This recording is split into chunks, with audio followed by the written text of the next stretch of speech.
అసలు తెలంగాణలో అసలు మా ప్రజాపాలన అంటే జనాలు చెవులు కోసుకుంటున్నారు, పడి చస్తున్నారు అనే లెవెల్. నిజమేనండి. ప్రజాపాలనలోని డెవలప్మెంట్ని చూసి అసలు నిజంగానే పడి చచ్చిపోతున్నారు. ఇగో మీకు ఎగ్జాంపుల్గా చెప్తున్నాను. ఇక్కడ తెలంగాణలో ఫుడ్ పాయిజన్తో మరో గురుకుల విద్యార్థిని మృతి. గతంలో కూడా నేను హాస్పిటల్కి వెళ్ళి కూడా ఒక వీడియో చేస్తున్నాను. ఆ అమ్మాయి పాప ఎన్ని రోజులు ఆల్మోస్ట్ 20 రోజులు 25 రోజులతో పోరాడి మృత్యువుతోటి చచ్చిపోయింది. ఇప్పుడు ఎక్కడిది? పోచంపాడులోని సాంఘిక సంక్షేమ గురుకుల పాఠశాలలో ఈ నెల 5వ ఫుడ్ పాయిజన్తో తీవ్ర అస్వస్థతకు గురైన 8వ తరగతి విద్యార్థిని సాయి లిఖిత, 14 సంవత్సరాల అమ్మాయికి. బాలికకు జాండీస్ ఉండడంతో ఫుడ్ పాయిజన్ తీవ్రత పెరిగి పరిస్థితి విషమైంది.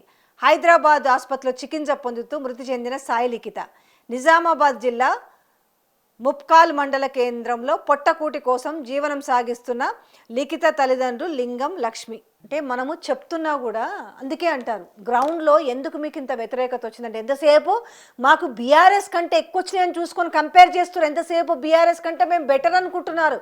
ఎక్కడ బెటర్ ఉంది సారు? ఎక్కడ బెటర్ ఉంది?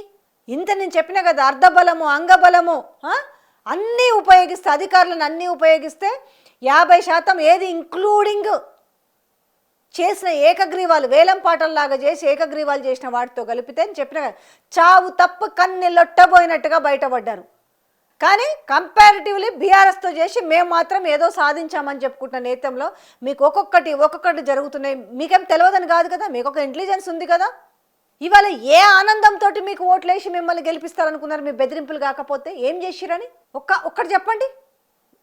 మీరు ఇచ్చిన ఫ్రీ బస్కా, లేకపోతే మీరు ఇచ్చిన ఇందిరమ్మ చీరలకే వచ్చేసి పొలోమని ఓట్లేసిరా మీకు? మరి వేసుంటే ఎందుకు 70-80% మనం స్వీప్ చేసుకోవాలి కదా, ఎందుకు రాలేకపోయింది?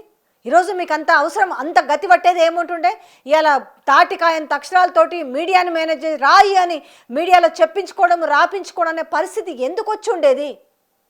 ఇదే తెలంగాణ ప్రజలు అడుగుతున్న మాట.